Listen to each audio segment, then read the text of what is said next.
Welcome back to the She Does This podcast. I'm your host, Jordy Lucas. I hope you've had a fabulous week. If you're like me in Melbourne, we've been enduring our second week of lockdown, which has been really difficult.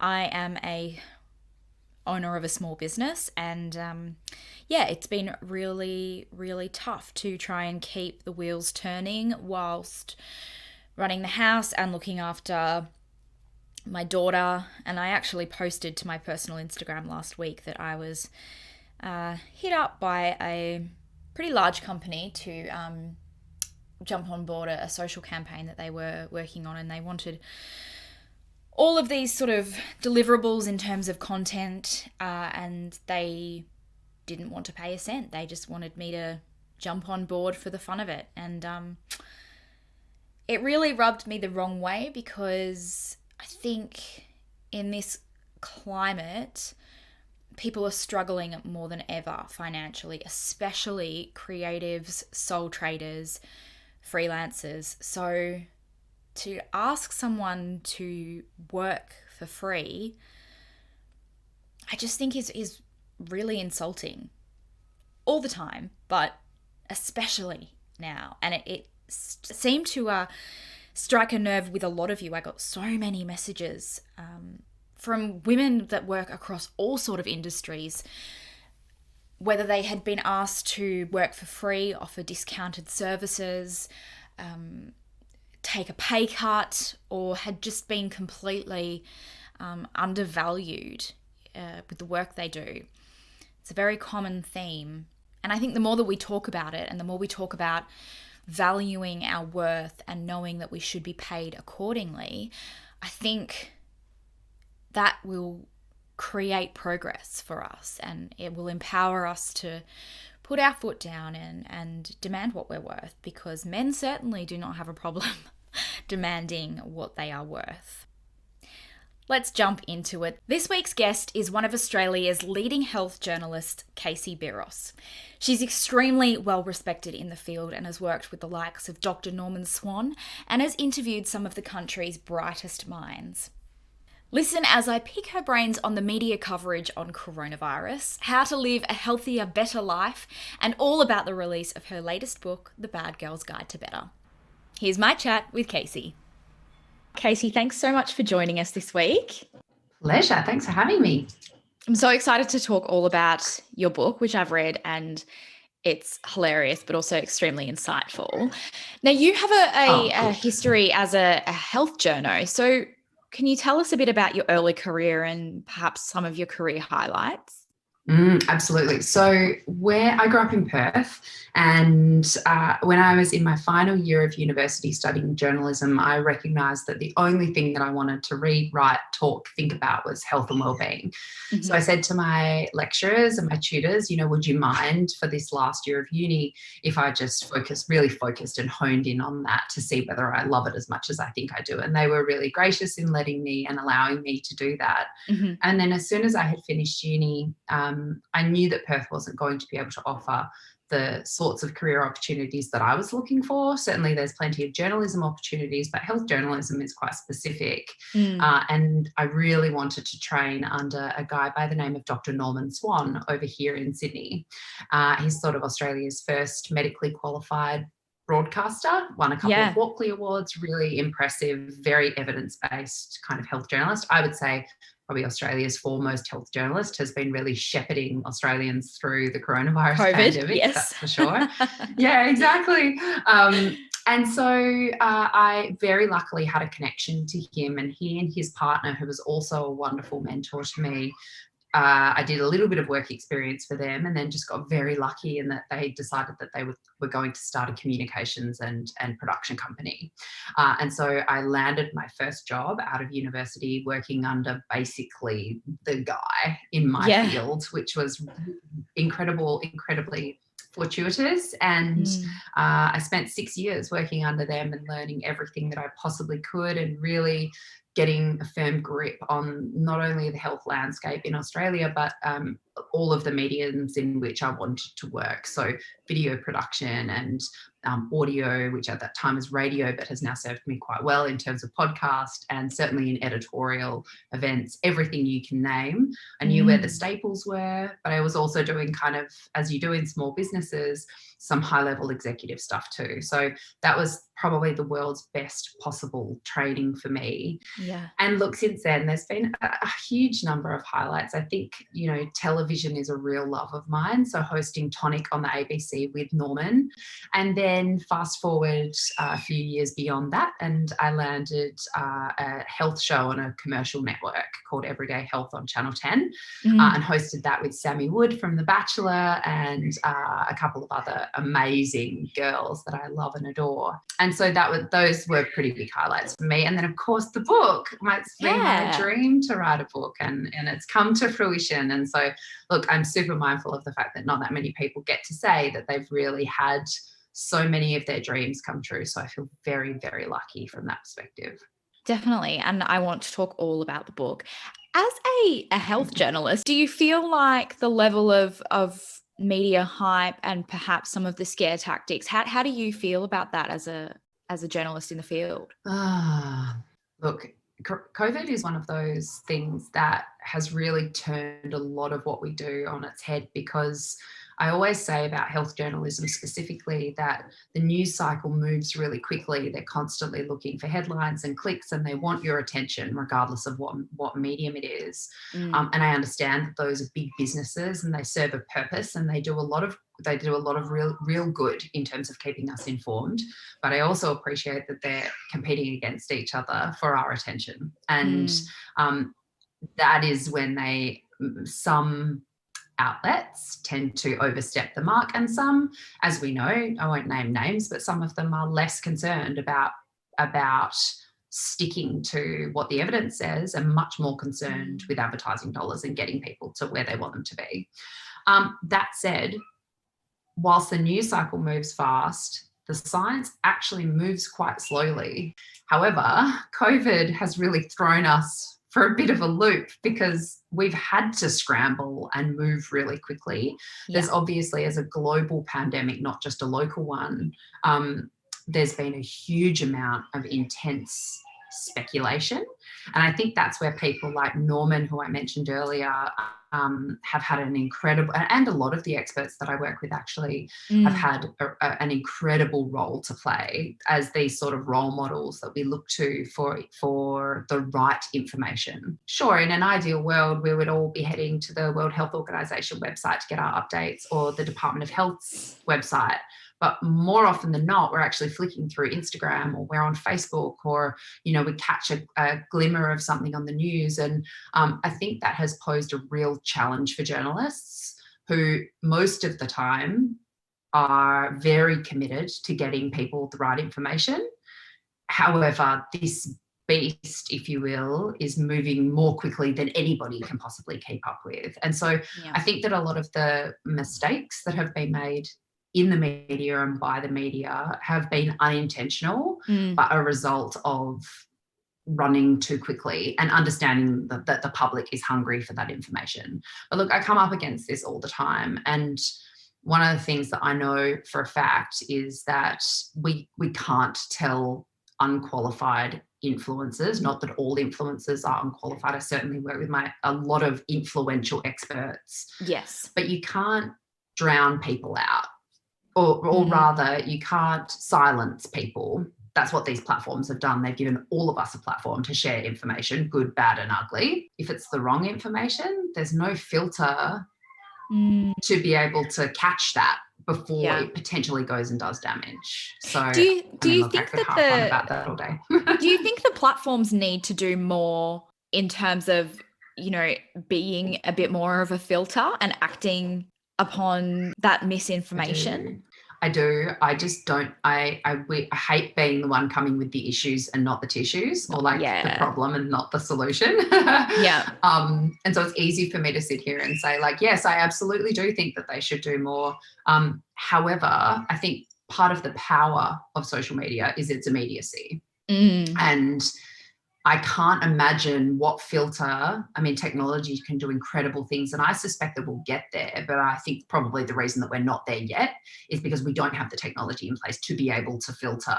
Yeah. So yes is the short answer, but how they do that is anybody's guess. So again, that's where I always come back to, like, for anybody listening who is on social media, and most of us are these days, like, follow the right people, know good sources from the wrong sources, or right sources from the wrong sources, and like probably just approach or view every piece of information that's given to you, particularly when it's something important. It doesn't matter if it's about shopping or hairstyles or makeup or stuff that is not trivial, but less dangerous, potentially dangerous. But when it comes to health and wellbeing information, I think we have to put on a bit of a lens of just being a little bit more critical of what it is that we see. Who is this person? Why are they saying this?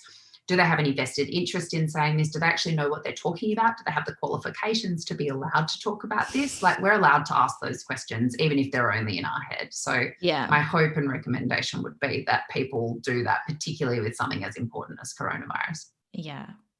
So you would have heard and received so much health advice and wellbeing advice, and you've sort of collated a lot of that advice into your new book, which is out now, The Bad Girl's Guide to Better.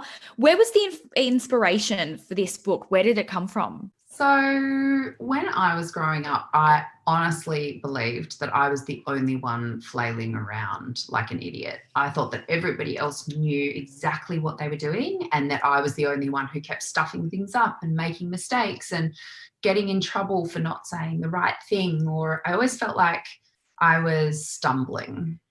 Yeah. Don't get me wrong, I still stumble a lot now. I'm not suggesting that I have it all worked out.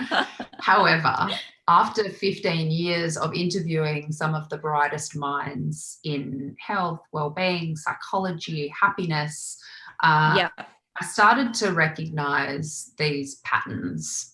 And one of the major patterns of that was nobody has it worked out 100% of the time. And that was really comforting to me, because I was working with these incredible experts that if you hand them a scalpel or a blood pressure cuff or some utensil that they would use in their everyday work life, they know exactly what they're doing. They are experts at that. Yeah. But then you have a look in their personal life or something else that they do, and they have no idea what they're doing, like the rest of us. So I've dedicated a whole chapter, is lesson 3 is like, don't worry, nobody knows WTF they're doing. Yes. Because I honestly believe that that's true. Sure, we get better. We start to maybe make better choices. We get better at our jobs. We start to learn what works for us, what doesn't, as we get older. But we still stuff things up all the time. I used to look to magazines like Clio and Cosmo and Dolly, and we had Dr. Feelgood on the radio, and we don't really have that anymore. What we have is hundreds of thousands and millions of people, and largely the people that we're following, we do sort of in an aspirational or inspirational way. And we all know that those images are so curated. And I wanted to put something into the world that wasn't like, here's another self-help book. Instead, as you said at the top of this, I want it to be really entertaining. So first of all, I want you to feel like it's catch up with your girlfriends and you have a really good time while you're reading it. And the genre is called stealth help, because it doesn't sort of feel like a self-help book. It feels like something entertaining but still delivers some wisdom. We know more than we have ever known. However, I don't know that we're any better for it. If you look at the statistics and the data, particularly when it comes to health, we are fatter, sicker, more tired, eating disorders are worse, we're more lonely, we're more stressed, and yet we have all of this information. So what that says to me is two things. One is we can't keep delivering the same information in the same way as we are and have been over and over and over again and expect people to miraculously start using it differently, or for it to hit them differently if we keep delivering it in the same way. So the book was designed to do that. But the second thing that I know is that there is a huge gap between knowing and doing.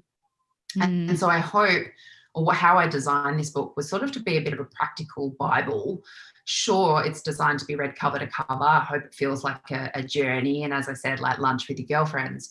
But it's also designed to be able to dip back into the chapter that you need at any point in time. So when you're going through something crappy with a friend, or when you're being challenged at work because you're not being paid what you're worth, or you're going through a breakup, or you are needing to terminate a pregnancy, or I go through some of the really tough stuff that life has to throw at us, but I go through some of the really good stuff too. I call it a bestie in a book, because we all know how it feels when you've got your bestie on your side. There is literally no better feeling in the world than that.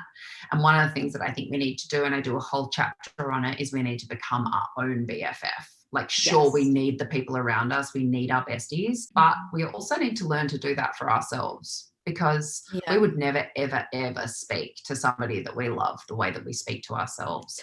And whilst we are in the grips of a pandemic, a coronavirus pandemic, I think we're in the grips of an epidemic of being awful to ourselves, and that needs to change. You mentioned something before we started recording, was that you just want women to feel seen, and there were so many moments when I was reading this book where I was like, oh yes, that's me, or I do this, or I say this to myself. And I think the one thing that really stood out to me was the anxiety around being found out, you know, and this imposter syndrome that we suffer. Why do you think women suffer from this, and we're constantly worried about being, you know, found out that we're not worthy of the job that we're in, or the pay that we have, or we're not as good mothers as people might think we are? Why do we have that fear of being found out and this imposter syndrome? Oh, look, if I had the answer to that, I think I'd be a bazillionaire. But I think there are a couple of things. One is, I think that we tend to consider our actions and behaviors much more than men do. And I know that that's a huge generalization, but I think typically women are sort of deeper thinkers, particularly kind of on that emotional level. So, and I think we probably care more about the perception that people have of us more. Yes, 100%.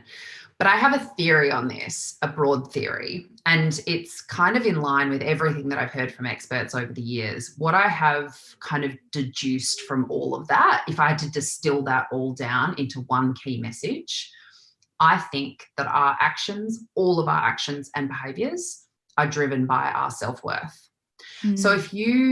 So I think that the reason that we don't believe that we belong in that boardroom, or that we don't belong in that relationship because we're not good enough for them, or that we don't deserve to earn X, or that we need to overcompensate by throwing heaps of emojis on the end of every text, or checking in constantly to make sure that we're still okay and haven't done the wrong thing, and still kind of safe in our friendships and what have you.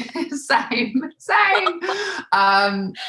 I think that is because we don't have this like really truly robust sense of self-worth. And what I mean by that is like physical self-worth. So how, not just how you feel about yourself in the mirror, but how you treat your body in response to that.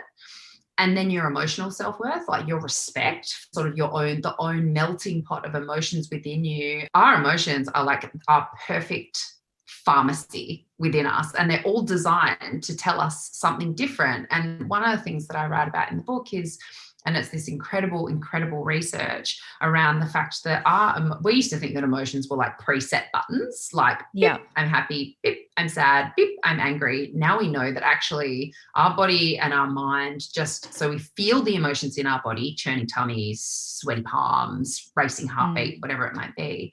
But actually we're just making them up in response to what's happening to us in the world, which is also news, because it means that we've got much more control over them than we thought that we would.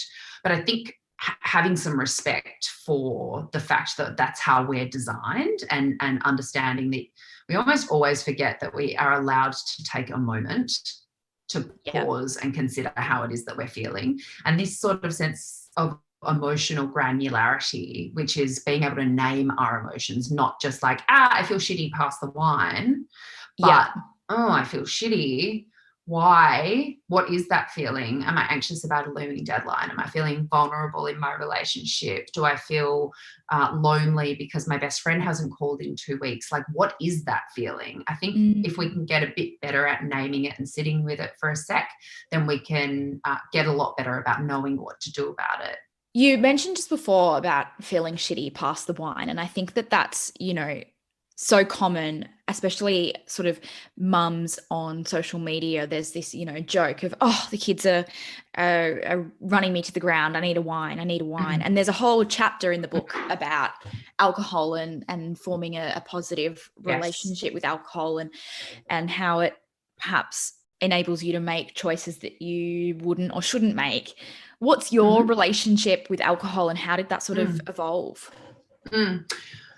So my relationship with alcohol has been completely reinvented from what it was back in the day. And, I was a pretty miserable person when I was younger. I was incredibly anxious.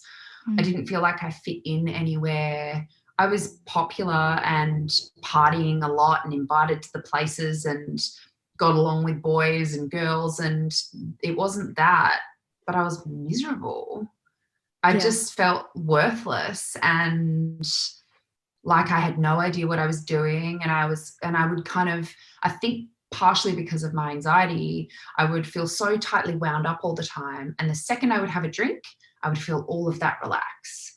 And for me, sometimes that would make me swing too far the other way. And I say in the book, I would turn into the human version of soup. I would be like sloppy and happy because everybody knows what that feels like. You get that little bit of a buzz on and you're like, oh God, it feels good to not be stuck up here. Yes. And to lose your inhibitions and to feel free. And to stop giving yourself such a bloody hard time. Like if you're anything like me, and if anybody listening is anything like me, we like spend so much time effectively bullying ourselves in our head. And for me, when I was growing up, if I would have a couple of drinks, that would kind of go away. And the peace and quiet that was in my head that would allow me to be in the moment, smile, enjoy myself, dance on the dance floor, all of those things was such a relief to me that, and like alcohol is the world's greatest salve, but it's also the world's most terrible depressant. And the next day is not so great. No, God, no. I would spend like the whole next day like hiding from the world. Oh my God, what did I do? What did I say? And so look, I have completely reinvented my relationship with alcohol. And that is partially because I've grown up. I'm 37. I have 2 little kids. I've got a beautiful husband. And I feel really lucky actually that I am able to enjoy a glass of wine, and I do frequently, but the nights that I go out, I had 2 glasses of wine last night. We went out for dinner to celebrate the book launch, but I don't very frequently go beyond that, and it serves me incredibly well in terms of my headspace and my health, my happiness, my skin, my weight, everything. That said, I fully appreciate as a mum, especially of little kids, alcohol, a glass of wine is like a full stop between the day and the night, which is usually when we get some time back to ourselves, right? I've interviewed a lot of doctors about, the damage that alcohol can do. And I think it's a huge societal issue. We use alcohol to celebrate, to commiserate. It is at every family function. It is at every celebration. And anybody listening to this who has little kids will know that you celebrate it being Wednesday or like just getting to 5 o'clock. Like it doesn't even need to be birthday. A huge thing. But all of that said, I have managed to find a way there would be very few weeks that I would stray outside of those guidelines. And for anybody listening, those guidelines are 10 standard alcoholic drinks a week, no more than 4 in a sitting. And I would very, very rarely stray outside of those guidelines these days. Yeah. So, but I did a whole chapter on it because I think it's really important. And I certainly share some of my stories of my not so fine moments with alcohol because I think it's important. But I think what it drills down to is this: every shitty thing that I have ever done, I just had to do a quick catalogue then. I'm pretty sure that almost every shitty thing that I've ever done, don't get me wrong, I'm not talking about like silly shitty things. I'm talking about like big shitty things that I have ever done has been under the influence of alcohol. And it feels dangerous and exciting. And I get that. And I certainly did that. And I'm so scared of my daughters doing that. But look, that is what I know, that every crappy thing I've ever done has been under the influence. And so I think that alcohol has a lot to answer for. And I'm loving seeing, brands like Seed Lip and, these like alcohol-free companies that are giving us the opportunity to enjoy a drink without it having to have this bizarre toxin in it that makes us do stupid stuff. Yeah. Part of the book that I loved as well was how you talk about getting practical with anxiety. Anxiety has been a huge theme in my life and yours by the sound of it too. And there's this idea that you have of having designated worry time. So how else do we sort of... favorite hacks of all time. Yeah. So just allowing yourself to feel the anxiety.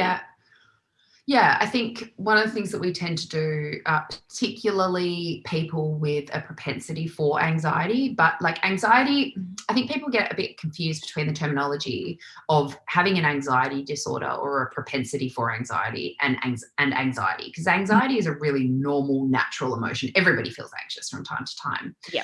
And I think worry and anxiety are also largely interchangeable. And so whilst not everybody listening will have an anxiety disorder or a propensity for anxiety, they will absolutely understand what it feels like to be anxious about an exam or a keynote or even a presentation at work or a doctor's or some results from the doctor. And we certainly know what it's like to feel worried about something, whether or not it's catching coronavirus or whether your kid will be okay at their first day at daycare tomorrow or your mum's health or whatever it might be.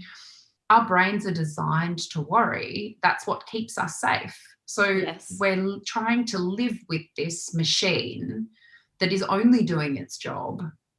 And yet sometimes it just goes like on. I go on tangents of like go to the worst case scenario of every single possible, Totally. One, I might think like, oh my God, that chat with Jordy was really crap. She hates me. She's not even going to push out that episode because I was so terrible. Yeah. And not only that, she's gonna stop doing the podcast or she's gonna lose her sponsor or whatever because I was so bad. Yeah. Rather than let's say that I was having an off day today, rather than just going like, oh, maybe that wasn't my best performance, but like that's okay. Onwards and upwards, dust yourself off, let's move on. Yeah. So we're really bad at that. But the anxiety piece or the worry piece, I think, is really important because if you are a worrier, and lots of people I know are, certainly myself, and it sounds like you are too. Yeah. We've spent probably, as I said, I'm 37. I've spent probably 20 years, even more, since I was a little kid. I think I've been really worried. I remember really worrying about that my parents were going to die in a car accident, or I would always worry about something happening to my dog, or like this real kind of catastrophizing mindset. So you can't read an inspirational quote on Instagram or listen to this podcast or read any book and go, ding, better. If you've spent years and years and years bedding down neural pathways that give you negative thinking or worried thoughts, you're not going to be able to click your fingers and stop that overnight. Yeah. So the practical strategies in the book that I try to deliver are things like the one that you suggested. So setting a designated worry time. So if you're like me and you spend a lot of time up in your head, it's about going, you know what? I'm not going to think about that right now because I'm at work and I really want to focus on what it is that I'm doing. But rather, I'm going to allow myself 30 minutes to worry about that when I go for my walk tonight at 6 o'clock, or 10 minutes on my lunch break at 12:30 today. Till then, I'm going to put it out of my mind, because the honest truth is, and I ask myself this frequently, is will worrying about that thing change the outcome of that thing? Yeah. And the almost 100% of the time, the answer to that is no. What probably is useful to do is ask yourself whether there's anything that you can do about it, that thing that you're worried about. So let's say, for example, you're worried about a lump in your breast. If you can book the doctor's appointment, book the doctor's appointment. That's something practical and tangible that you can do in order to help you deal with that worry. But if your worry is something like, I'm worried that my plane's going to fall out of the sky when I'm on it tomorrow, there is no amount of worrying or anything that you can do that is going to change the outcome of that. It will or it won't. It most probably won't. Yeah. So that sounds, I don't mean to sound flippant, because that's much, much easier said than done, but you have to find ways to be able to live with the uncertainty, because they are the same. The uncertainties of life are the same for all of us. So things like setting a designated worry time, I think, are really powerful, because you can't stop your brain from doing it, but give it a time frame under which it's allowed to. But you have to manage those things in yourself in the same way that you would manage any task professionally. Yeah. One of my biggest fears is that I'm going to pass my anxiety on to my daughter. Is that something that you feel as well? Yeah. And look, unfortunately, there's a chance that you will, because there's a big genetic component. However, what I would say to you on that is the fact that you're even asking that question or even putting that out there means that you are obviously quite aware of it. Oh yeah. which I think sets you in quite good stead. And again, I think we need to remember that anxiety and worry are natural. We all do them. Your child will do them. My children will do them. Yeah. That's what our brain is designed to do. So a little bit of worry and anxiety is normal and natural and okay, and actually really justified in terms of keeping us safe. But perhaps if you can start to recognize those behaviors in yourself and try and apply some practical strategies to help you manage them better, then you'll be in a much better position to be able to pass those on should your child need them. Yeah. I love the practicality of all your advice. Anybody who, is a bit of a worrier, I think that would definitely be a great chapter to read in the book. Yes. We've covered so much. What would your top 3 tips be for living a better life? That's such a good question. Okay. Number 1 would be find yourself a kick-ass GP. We forget that GPs are not just there to run pap smears or cervical screening tests, as they're now called, and write us scripts and give us antibiotics. They are there for so much more than that. And I think that the power of a good GP in your life, I mean, the advertising from the Royal Australian College of GPs says like your partner in life. And I think it's really true. Yeah. And my beautiful friend, GP Dr. Priya Alexander, she's on Instagram as the Wholesome Doctor. She jumped online a couple of days ago and said, everybody in Melbourne, as a result of the lockdown and the extended lockdown that was happening at that point in time, please know that we are here.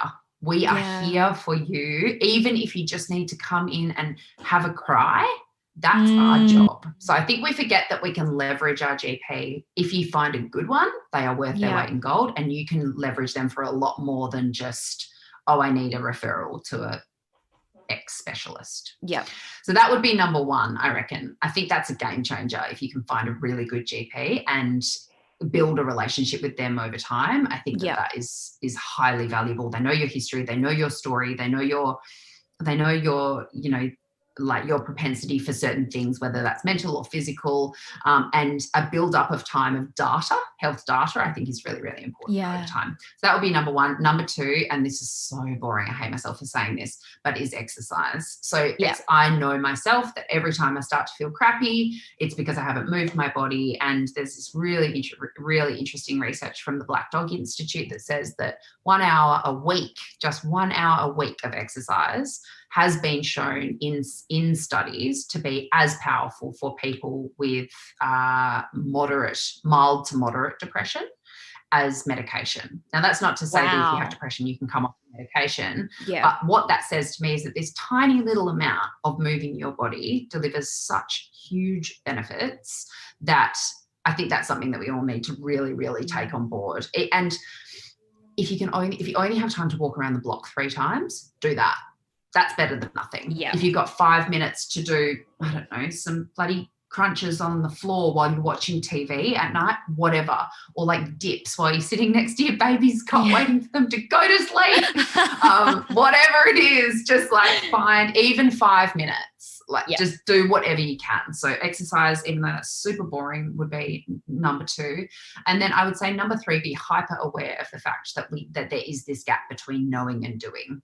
So it's good to know all the stuff, follow the right people, look at the right sources. Information is awesome, but it doesn't necessarily translate to the doing. Yeah. And by the doing, I mean doing the exercise. You have to do that yourself, booking your GP appointments and making sure that you're getting the tests that you need to get done frequently on time, and not letting that script rattle around in the bottom of your bag, catching dust with hair lackeys and old soothers. Like, that's not what it's for.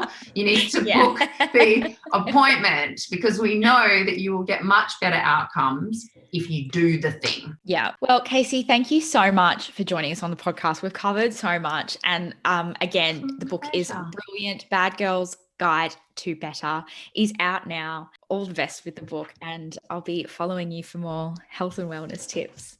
Thank you so much, Jordy. Thanks for listening, everybody, and I hope everybody enjoys the book. Thank you so much for listening to this week's episode of the She Does This podcast. If you've loved this episode, please rate, review, and subscribe wherever you listen, and we will be in your ears next week.